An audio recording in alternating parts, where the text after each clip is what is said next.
Bonjour et bienvenue à l'atelier. Aujourd'hui on se retrouve pour un format que j'adore, un haul tissu. Je vais vous présenter les projets que j'ai en tête, mais avec un petit twist. J'avais envie de rendre ça un peu plus participatif. L'idée c'est de vous proposer plusieurs options de projets et ce sera à vous de décider lesquels je réalise directement en commentaire. Pour que ce soit plus simple, je vous ai préparé un petit template à copier-coller dans la description. Allez, c'est parti!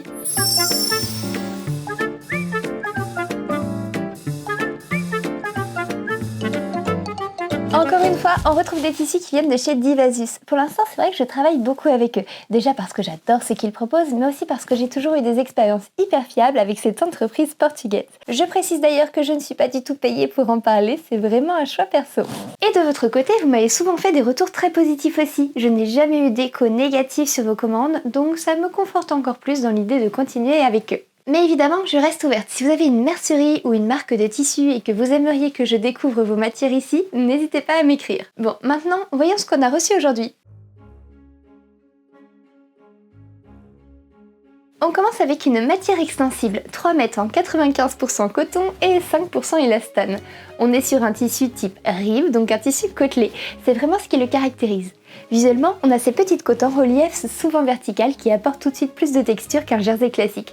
Et aussi une meilleure élasticité. Comme c'est une maille, on a déjà une base naturellement stretch. Et avec l'élastane en plus, on obtient quelque chose de très confortable qui suit bien les mouvements et épouse le corps sans être contraignant. Et visuellement, ça fait ce petit effet basique, mais plutôt quali. Le noir combiné à la texture donne tout de suite un rendu plus travaillé, même sur des pièces très simples. Typiquement, on peut faire un t-shirt, une robe moulante, un débardeur ou un body, et ça a tout de suite plus de présence qu'un jersey lisse. Au niveau de la tenue, ça dépend évidemment du grammage, mais le rib a souvent un peu plus de structure qu'un jersey fin. Et les côtes aussi ont cet effet visuellement légèrement gainant, parce qu'elles allongent la silhouette. Petit point de vigilance quand même, comme c'est extensible et texturé, ça peut se déformer si la qualité n'est pas au rendez-vous, surtout sur les zones de tension, comme le col ou les épaules, donc à voir sur la durée. Mais en général, c'est une matière hyper agréable au quotidien. Côté couture, c'est plutôt accessible, on reste sur de la maille, donc aiguille stretch ou jersey, point extensible. Rien de très technique. Il faut juste faire attention, ça peut un peu roulotter sur les bords de la coupe. Bref, un super basique ce tissu avec un petit twist de texture qui fait toute la différence, moi j'adore. Pour le travailler, je vous ai préparé 3 propositions. Pour le premier projet, je vous propose un basique parfait pour l'été, la robe Cara de Helper Sue. C'est une pièce assez simple mais hyper modulable. On peut la porter avec une veste de mi-saison, une ceinture, des sandales ou même des baskets pour un look plus citadin. Je trouve que la coupe est vraiment jolie. Je l'ai déjà cousue en robe il me semble, mais surtout en version top. J'aime beaucoup le côté échancré au niveau des épaules, ça les met vraiment en valeur. D'ailleurs, petit point, on dit souvent que ce type de coupe est plus adapté aux épaules fines, mais honnêtement, on fait un peu ce qu'on veut. Donc Cara en choix numéro 1, une allure élégante, confortable et facile à porter au quotidien. En choix numéro 2, alors là on n'est clairement pas sur un projet de saison, mais c'est une pièce dont je rêve depuis longtemps. Une robe chasuble pour l'hiver et la mi-saison. L'idée ce serait vraiment d'une pièce à superposer, par exemple au-dessus d'une robe à manches longues en lin. J'ai encore un petit doute sur la matière idéale, mais honnêtement, le tombé de cette maille a l'air assez lourd pour que ça fonctionne, donc ça pourrait être une bonne surprise. Côté patron, je n'ai rien trouvé de vraiment convaincant, donc j'envisage de hacker la robe Anaa de Alexandra Création. Il y aura peut-être pas mal de modifications à faire, réduire les épaules, retravailler la largeur, mais la base, notamment le col, me plaît bien. Après, si vous avez des recommandations de patron dans cet esprit, je suis preneuse. On est sur une forme assez simple, sans pince, donc en soi, ça pourrait se patronner assez facilement. Mais j'aime bien partir de patrons existants, surtout si vous voulez pouvoir le reproduire chez vous directement sans avoir à tout tracer. Dans mon idée, la robe chasuble serait ouverte sur les côtés, mais liée sous les bras avec un lien à la taille pour ajuster le volume. Rien de très complexe, mais une pièce assez pratique à porter, donc je pense que c'est vraiment le moment de me lancer. Et enfin, projet numéro 3, un body. Là aussi, pas forcément de saison, mais ça fait longtemps qu'il est sur ma sewing list. J'imaginerais utiliser le haut de la robe Orage de Direndo et hacker le bas pour en faire un body. Je ne suis pas une énorme fan des pressions à l'entrejambe, même si clairement c'est pratique. Et avec ce tissu, ça peut être un peu épais. Donc j'ai un petit doute sur le confort à cet endroit, il va falloir que je trouve une solution. Par contre, j'aime beaucoup le côté échancré du modèle qu'il y a ici. Je l'imagine bien porté avec un jean taille haute, peut-être avec des manches mi-longues pour équilibrer. Voilà pour mes 3 projets, je vous laisse me dire en commentaire celui que vous avez le plus envie de voir réalisé. Et s'il me reste assez de tissu, peut-être qu'il y aura de petites pièces bonus. Pour ce tissu, j'ai aussi plusieurs idées de projets et là on change complètement de registre par rapport à ce que je vous ai montré juste avant. Je vais éviter de le bouger parce que sinon ça va faire du bruit. On est sur un tissu waterproof, donc une matière technique pensée avant tout pour résister à l'eau. Et ça se sent tout de suite au toucher. On est généralement sur un tissu enduit avec une couche de type PU ou PVC qui vient créer une vraie barrière imperméable. La première chose qui m'a surprise en le recevant, c'est sa rigidité. Je m'attendais à quelque chose d'un peu plus souple et en fait, pas du tout. On est sur une matière qui a de la tenue, presque un côté un peu cartonné.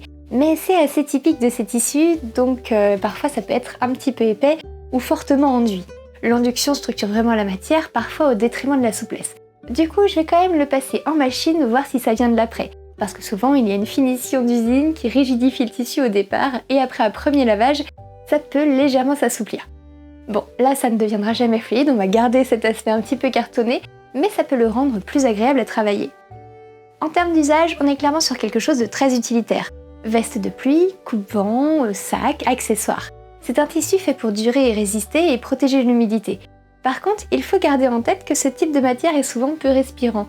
Côté couture, il y a aussi quelques ajustements à prévoir, ça peut être plus épais à passer sous la machine. Donc ça accroche un peu plus. Et surtout, on évite les épingles classiques qui risquent de laisser des trous. On privilégie plutôt les pinces et éventuellement une aiguille un peu plus robuste pour la machine. Et pour le repassage, prudence, voire pas de repassage du tout, on oublie, ça dépend selon les cas parce que la chaleur peut vraiment abîmer l'induction. Pas du tout le genre de matière pour une blouse fluide, mais pour un projet technique ça peut être hyper intéressant, c'est la première fois que je vais en travailler, donc il faudra accepter son côté un peu très structuré. J'en ai 4 mètres et ça ouvre pas mal de possibilités. Premier projet, le manteau Watson de Pretty Mercery. J'en ai une version pochette, c'est un patron qu'on m'a offert il y a un moment et que j'avais toujours laissé de côté faute de métrage suffisant. Je trouve la coupe vraiment super et surtout, je n'ai pas ce type de pièce dans ma garde-robe. Par contre, petit point important, en préparant cette vidéo, j'ai découvert que Pretty Mercery fermait ses portes. Donc pour l'instant, je n'ai pas de solution à vous proposer pour vous procurer le patron, mais s'il y a une reprise ou une réédition, je vous tiendrai au courant. Deuxième projet, le manteau Serra de Pauline Alice Pattern. Là aussi, j'adore la coupe et je pense que ça pourrait vraiment bien fonctionner avec ce tissu, surtout avec une jolie doublure à motif. J'aime beaucoup le fait qu'il y ait une capuche, ce n'est pas si courant, et les manches raglan apportent un vrai twist au modèle. Elles sont entièrement doublées, donc je suis assez curieuse de voir le montage. Il existe en 3 longueurs, une version courte, un petit bomber, une version mi-longue très moderne et une version longue esprit trench. Honnêtement, les 3 me tentent et dans tous les cas, j'ai vraiment besoin d'un manteau de pluie. Troisième modèle, on reste sur un manteau avec Boréal de Studio Calico. Je crois que je n'ai encore jamais cousu cette marque, donc je serais très curieuse d'avoir vos retours. Ce modèle me plaît depuis un moment, avec un style un peu plus sportwear que les 2 précédents. J'aime bien la grande fermeture sur le devant, ça lui donne un côté assez moderne et surtout très pratique. Petit update au montage, je viens de voir que malheureusement le patron n'est plus disponible. Par contre, peu importe le modèle choisi, ça va me demander pas mal de matériel et surtout, je n'ai encore pas trouvé la doublure idéale. Donc je pense que je prendrai le temps de bien préparer ce projet et de le coudre tranquillement cet été. Ça, ce sera prêt pour cet automne. Bon, de toute façon, ça sera en fonction de votre choix, à vous de me dire. Alors ici, on est sur le Winona. Visuellement, on est sur un lainage à motif quadrillé très marqué, avec un effet un peu rétro revisité dans des tons automnaux, beige, marron, gris et des touches plus sombres, parfaitement de saison, qui structurent vraiment le motif. Ce qui ressort tout de suite, c'est le côté très graphique du tissu. Le quadrillage est régulier, assez dense et c'est le genre de motif que j'adore. Au toucher, on est sur un lainage avec du corps. Il n'est pas mou ni fluide, il a une vraie tenue mais sans être cartonné non plus. C'est plutôt une matière qui se tient bien, avec une certaine densité, ce qui lui donne un côté très propre une fois cousu. On est sur 250 grammes par mètre carré, il est chaud, assez stable pour des pièces structurées. Il fonctionnera très bien pour des vestes, des jupes droites, des robes avec de la tenue ou même des pièces type sur chemise. Sur ce genre de motif quadrillé, il faut vraiment anticiper la coupe, les raccords deviennent importants. Il faut prendre le temps d'aligner correctement les lignes du motif et dans ce cas-là, prévoir un peu plus de tissu, c'est clairement recommandé pour éviter d'être trop juste au moment de la coupe. Côté couture, ça reste accessible, mais comme toujours avec les lainages tissés et les motifs réguliers, la précision sera importante pour garder un rendu bien net. Bref, c'est un lainage très automnal, de saison, je suis vraiment toujours en décalé. Pour ce projet, j'hésite vraiment entre plusieurs directions parce que je trouve ce tissu magnifique. J'ai en tête à la fois un manteau long dans un esprit un peu rétro, mais aussi une version complètement différente avec un ensemble jupe plus veste, en assez court. Et même une robe avec de fines bretelles noires dans un style un peu plus rock. On va commencer par les jupes, j'ai repéré plusieurs modèles sur le moteur de recherche Polaris Pattern que je vous remets en description. C'est un site que j'aime beaucoup utiliser pour découvrir de nouveaux patrons et suivre les nouveautés. Toutes les marques ne sont pas encore référencées, mais petit à petit, de nouvelles maisons rejoignent la plateforme. D'habitude, je couds souvent la jupe Caroline de Atelier des Premières. C'est un patron hyper rapide, très efficace quand on est bien organisé, on peut la coudre en une demi-heure. Mais cette fois, j'avais envie de quelque chose d'un peu plus construit, avec un pan qui vient se superposer sur le devant. J'ai repéré 3 modèles chez Belen Paris, ainsi qu'un autre chez Atelier Vernis et un dernier chez Pattern Co. Mon tissu est assez épais, il faut bien prendre en compte la tenue, surtout sur les versions avec plis. Je réfléchis aussi en termes de réutilisation. Par exemple, une jupe plissée que j'aimerais pouvoir refaire ensuite dans un tissu noir plus classique. Donc pour l'instant, je ne tranche pas, je vous laisse aussi décider de ce côté-là. Pour la veste à associer, j'hésite entre 2 directions, soit Capucine de Clématis Pattern que j'ai déjà cousu, pour un côté cap un peu rétro, soit la veste Lily de Apolline Pattern, parce que je sais que c'est une coupe qui tombe bien et qui sera plus facile à porter au quotidien. Pour le manteau, je garde aussi plusieurs options. Il y a toujours le Watson de Pretty Mercery qui pourrait vraiment être très sympa dans ce tissu. J'ai vu pas mal d'inspirations sur Pinterest qui me plaisent beaucoup. Mais j'ai aussi un manteau des années 1940 dans ma patron tech que je n'ai encore jamais cousu, ainsi que plusieurs patrons vintage. Ça pourrait être l'occasion parfaite de m'y mettre. Même si je dois être honnête, j'adore le style rétro, mais ce n'est pas toujours le plus simple à porter au quotidien. Je trouve qu'il faut vite composer tout un look cohérent. Coiffure, maquillage, chaussures, tout doit suivre. Donc parfois, quand j'ai juste d'enfiler un manteau, je préférais des pièces plus simples. Et enfin la robe. Là aussi, vous allez peut-être me dire que je pars encore sur quelque chose de pas forcément le plus simple à porter. Mais j'ai ce modèle en tête depuis longtemps. J'adore les sangles noires à la taille, elles permettent à la fois de resserrer la silhouette et d'apporter ce petit côté rock que j'aime beaucoup. Côté patron, j'aimerais bien recoudre une pièce de Pattern Co. Dans ma patron tech, j'ai déjà Annabelle qui pourrait très bien fonctionner, si je retire les volants du bas. Mais j'ai aussi repéré Dominique, un modèle plus court sur leur site avec une coupe qui me paraît très bien dessinée. Et je pense que ce serait une bonne occasion de tester ce patron avec ce tissu, tout en gardant assez de matière pour faire une jupe en plus. Et il y a aussi Valéria, une de ses dernières créations qui me fait beaucoup hésiter. Elle est assez proche d'Annabelle, mais avec du volume sur les hanches. Et je pense que ça pourrait vraiment coller avec l'idée de la silhouette que j'ai en tête. Voilà, vous avez tous les éléments, je vous laisse me dire en commentaire ce que vous choisirez. Maintenant, on passe à un tissu qui coche beaucoup de cases si vous cherchez quelque chose de confortable, structuré et vraiment agréable à coudre.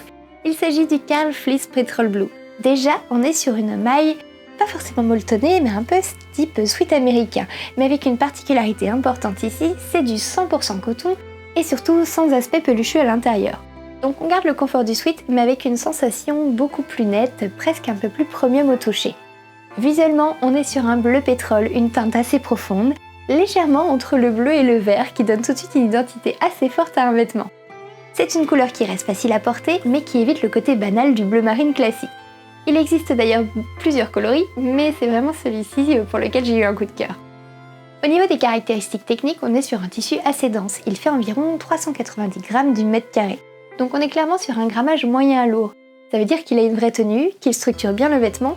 Par contre, il va être assez dense, donc il faut le prendre en compte. Ce sera parfait pour des pièces comme des sweats, des hoodies, des pantalons de survêtement, des ensembles confort du quotidien.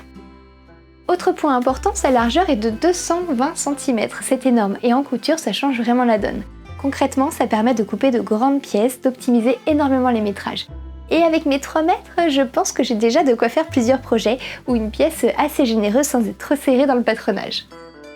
Côté sensation, c'est un tissu doux, lisse, sans brillance, avec un toucher assez dense mais flexible. Par contre, il n'est pas du tout élastique, il reste suffisamment souple pour accompagner les mouvements, surtout les vêtements amples ou confort, mais pas de vêtements près du corps. Il est aussi entièrement fabriqué au Portugal et dans sa fiche technique, il est présenté comme un tissu plutôt durable, résistant et pensé pour durer dans le temps. Petit détail intéressant pour les projets un peu plus poussés, il est pensé pour se marier avec un rib assorti, le Carl Rib Petrol Blue que j'ai également ici, ce qui permet de faire des finitions parfaitement coordonnées, surtout sur des sweats ou des ensembles. Avec, j'hésite entre 2 propositions dans un registre plus streetwear que vous n'avez pas l'habitude de voir ici. Le premier ensemble serait un ensemble 3 pièces, un body, un pantalon fluide et un hoodie très court. L'idée de base est vraiment de créer une silhouette un peu futuriste, assez décontractée, mais structurée avec plusieurs couches. Par contre, je viens de vous le dire, il y a un petit souci évident, le tissu que j'ai choisi n'a pas du tout d'élasticité. Donc pour une pièce aussi près du corps qu'un body, ça ne fonctionnera pas tel quel. Il faudra soit partir sur un t-shirt à la place, soit envisager un autre tissu complémentaire pour cette pièce-là. Pour les patrons, j'ai repéré plusieurs modèles sur le site de Vikisou. Pour le bas, je partirai sur le tamis short que je trouve très intéressant pour ses détails de construction, notamment au niveau des poches qui donnent tout de suite du relief. L'idée serait simplement de le rallonger pour en faire un pantalon fluide. Pour le haut, j'ai repéré un hoodie assez court en patron gratuit chez Mood Fabric. Je pense que je le modifierai légèrement sur le devant pour adoucir la coupe. Et peut-être l'ajout de 2 coulisses pour faire passer des cordons, un peu comme sur la photo d'inspiration. J'aimerais aussi ajouter un flocage un peu magique avec des lunes, des étoiles, peut-être quelque chose dans cet esprit-là pour personnaliser l'ensemble. J'ai également repéré un sweat de chez Maison Fauve issu de la nouvelle collection, le modèle Adèle. J'aime beaucoup la grande capuche, les manches raglant, la poche ventrale et le détail des poignets avec une ouverture pour les pouces, j'adore. Je pense que ça peut vraiment donner une pièce très confortable mais avec un look très travaillé. Et pour le rendre un peu plus personnel, j'aimerais tenter d'ajouter un motif en appliqué sur l'une des manches. Voilà pour ces 2 pistes streetwear et là aussi je vous laisse trancher en commentaire. Voici un tissu qui au premier coup d'œil peut sembler très simple mais qui en réalité est une vraie présence une fois qu'on y regarde de plus près. Il s'agit de Cannes et j'en ai commandé 3 mètres. Alors déjà visuellement on est sur une base plutôt sombre, profonde avec un rendu assez mat. Et surtout ce qui attire l'œil ici c'est cette texture en relief qui casse complètement la monotonie d'un uni classique. Il s'agit d'un 100% viscose. Déjà, la première sensation, c'est la douceur. On est sur un toucher très agréable, presque frais, avec un côté fluide qui tombe si bien. Le tissu reste assez léger avec ses 175 grammes par mètre carré. Visuellement, le jacquard apporte tout de suite du relief. Le motif géométrique sur le noir ne cherche pas à être flashy, mais ça va plutôt jouer sur les textures et la lumière. Selon comment ça bouge, on capte des nuances différentes. On retrouve ce côté fluide, respirant, agréable à porter, surtout pour des pièces printemps-été. Et en même temps, le tissage jacquard lui donne un peu plus de tenue que la viscose classique, ce qui est intéressant pour des vêtements structurés légers, comme des blouses ou des robes. C'est clairement un tissu que je projette bien sur des pièces comme des robes, avec des jupes qui donnent du volume, ou même des chemises un peu plus travaillées. Il a ce côté polyvalent, assez élégant pour des pièces habillées, mais suffisamment confortable pour être naturel pour du quotidien. Voici les projets que j'envisage avec ce tissu, et j'hésite encore entre 3 directions. Une robe, une blouse et une jupe. Pour la jupe, j'avais repéré un modèle de l'atelier Soulmate sur Etsy. Je ne connais pas encore cette marque, mais j'étais vraiment tombée amoureuse des différentes coupes de jupes qu'elle propose. Il y a énormément de modèles avec beaucoup d'ampleur et je trouve que ça a un rendu très gypsy, très fluide. Sauf qu'en regardant les métrages, petite douche froide, pour l'un des modèles, ils annoncent jusqu'à 7 mètres de tissu. Donc j'en ai clairement pas assez. Ce sera peut-être pour un futur projet, mais j'ai du mal à utiliser autant de tissu pour une seule pièce, déjà pour un côté écologique, mais aussi pour un côté financier. Donc il faut que je creuse un peu pour voir s'il y a moyen d'optimiser la coupe, de tricher légèrement sur le métrage, que sinon ça va être hors budget. Donc pour les jupes, je garde l'idée, mais je pense que je vais aussi regarder des modèles un peu moins gourmands en tissu. Pour la blouse, j'ai repéré le modèle Leko Top de Fibre Mood. J'aime beaucoup la coupe, elle a quelque chose de moderne, mais assez doux, j'aime bien la fente sur le devant. Je ne suis pas encore sûre de faire la ceinture à nouer, par contre je l'imagine bien portée avec un petit col en dessous comme sur ma photo d'inspiration. Dans un autre style, j'aime aussi beaucoup la blouse Alice de Maëlie qui se rapproche peut-être encore plus de l'idée de ce que j'ai en tête. Et côté robe, là aussi j'ai plusieurs pistes. Il y a le modèle Annabelle que j'ai déjà dans ma Patron Tech et j'aimerais bien ajouter des petites glissières sur le côté pour créer un laçage. Ça pourrait vraiment apporter un détail intéressant et me permettre d'ajuster la robe en fonction de comment j'ai mangé. J'envisage aussi le patron Daydream de Lydia Naomi que j'avais déjà fait en top, on appelle ça souvent une mili-tresse. J'avais beaucoup aimé le rendu. Après, en noir, je suis un peu plus hésitante parce qu'on ne verra pas forcément les détails. Je pense que le tissu va nécessiter une doublure, j'ai l'impression que dans la lumière, on voit en transparence. Ça peut complètement changer le projet et en tout cas sa façon d'être monté. Voilà pour les différentes options. Encore une fois, je compte sur vous pour m'aider à choisir. Bon, pour celui-ci, on change complètement de tonalité. On est sur une broderie anglaise blanche, très classique dans l'idée, mais avec des détails qui la rendent vraiment intéressante. Déjà, visuellement, on a ce motif floral assez fin, circulaire, avec de petites perforations typiques de la broderie anglaise. C'est ajouré, donc forcément un peu transparent, mais ça reste subtil, ce n'est pas complètement un voile. Mais je vous conseille quand même de le doubler, vous voyez, on me voit en transparence. Et surtout, il y a cette jolie finition en bordure festonnée. On peut vraiment faire la différence si on choisit de l'exploiter dans un ourlet ou sur une manche. Au toucher, on est sur un coton léger, 120 grammes par mètre carré, donc clairement un tissu d'été. C'est respirant, ça laisse passer l'air et ça a ce côté un peu sec mais confortable du coton, qui tient quand même un minimum en forme. On n'est pas forcément sur quelque chose de fluide comme la viscose, mais ça va avoir un petit volume naturel. On est vraiment sur un classique printemps-été, très frais, très lumineux, avec ce côté un peu romantique sans être trop chargé non plus. C'est le genre de tissu qui fait toujours son petit effet sans demander beaucoup d'efforts niveau patron. Pour les modèles que j'imagine, avec ce tissu, j'ai plusieurs pistes et là on est clairement sur quelque chose d'un peu plus créatif, avec des mélanges de patrons. Première idée, une blouse assez travaillée avec du volume. Je pense assembler plusieurs patrons pour arriver exactement à ce que j'ai en tête. Notamment le pack Sleeve 1 de Pattern Co, Sleeve 1 de Pattern Co pour les manches boules avec le petit volant, combiné avec le buste d'Anastasia de Lapis Verte. L'objectif serait vraiment d'avoir une silhouette avec du caractère, du volume sur les manches, mais une base plus ajustée. J'envisage aussi, s'il me reste assez de tissu, ce dont je ne suis pas sûre, de repartir sur une jupe bohème avec des volants. C'est typiquement le genre de pièce qui fonctionne très bien avec ce type de matière et qui peut compléter la blouse en ensemble ou se porter séparément. Malheureusement, je crois que je n'aurai vraiment pas assez de tissu pour ce genre de jupe, donc il faudra peut-être que je trouve une autre idée. Sur quelque chose de complètement différent, la blouse Kalina de Stitch Maiden. Je trouve que ce tissu pourrait vraiment bien fonctionner pour un rendu un beau costume presque victorien. Avec les bons accessoires, ça pourra donner une pièce assez forte visuellement. Du coup, j'hésite entre quelque chose de très portable au quotidien, comme la blouse plus un bas quelconque, ou une pièce un peu plus costume, plus marquée pour une prochaine convention. Je veux bien votre avis. Est-ce que vous voulez que je parte plutôt vers une tenue facile à intégrer tous les jours ou une pièce un peu plus proche du costume? Alors ici, on est sur le Vanmyra Black, on est clairement sur un tissu noir, mais avec quelque chose en plus qui le rend tout de suite plus intéressant visuellement. On est sur un sergé, donc déjà dans la construction du tissu, il y a ce petit côté diagonal légèrement texturé qui donne plus de structure qu'un simple tissage plat. Mais ici, comme on est sur un mélange en coton, 58% viscose, 42% coton, on garde quand même beaucoup plus de douceur et de fluidité. Visuellement, c'est un fond noir avec des petites fleurs beige un peu écrues très fines. C'est un imprimé qui reste discret et qui marche facilement au quotidien. Je trouve qu'il a un petit côté un petit peu rétro, assez intemporel. Je pense qu'il sera facile à porter dans un style pas trop marqué, mais qui peut ramener quand même quelque chose de vintage. Au niveau du poids, on est sur 187 grammes du mètre carré, donc on est sur quelque chose d'un peu plus dense que les deux précédents. Ça se tient davantage, mais sans être rigide. C'est typiquement le genre de tissu qui va bien fonctionner pour des pièces avec un peu de structure. Une robe boutonnée, une blouse, même une chemise. On pourrait même envisager un pantalon d'été assez léger, je pense que ça fonctionnerait très bien. Et petit point intéressant, il est indiqué prêt à teindre. Donc si jamais la base vous plaît mais que vous voulez les fleurs d'une autre couleur, eh bien vous pourrez peut-être essayer de le teindre en machine en gardant en tête que les teintes resteront très foncées sur le noir. Je connais déjà très bien ce tissu parce que j'ai cousu exactement cette base mais dans un autre motif, une autre couleur. J'en avais fait une blouse que vous pouvez retrouver dans mon dernier bilan couture et c'était vraiment une bonne surprise. Mais je peux vous la montrer directement, elle est là. Alors déjà, ce que je peux vous dire, c'est qu'à coudre, il est hyper agréable, il glisse juste ce qu'il faut sous la machine. Il n'est ni trop mou ni rigide, donc on garde un bon contrôle tout du long. C'est le genre de tissu où on n'a pas besoin de se battre avec et franchement ça change tout, donc je le recommande aux débutants. Et au porté c'est pareil, il est très confortable, on est sur un tissu de mi-saison idéal, assez léger pour être agréable quand il fait un peu chaud, mais avec suffisamment de tenue pour passer sur des journées plus fraîches. Alors celui-ci m'inspire encore une fois pas mal, j'ai déjà 3 idées assez différentes en tête.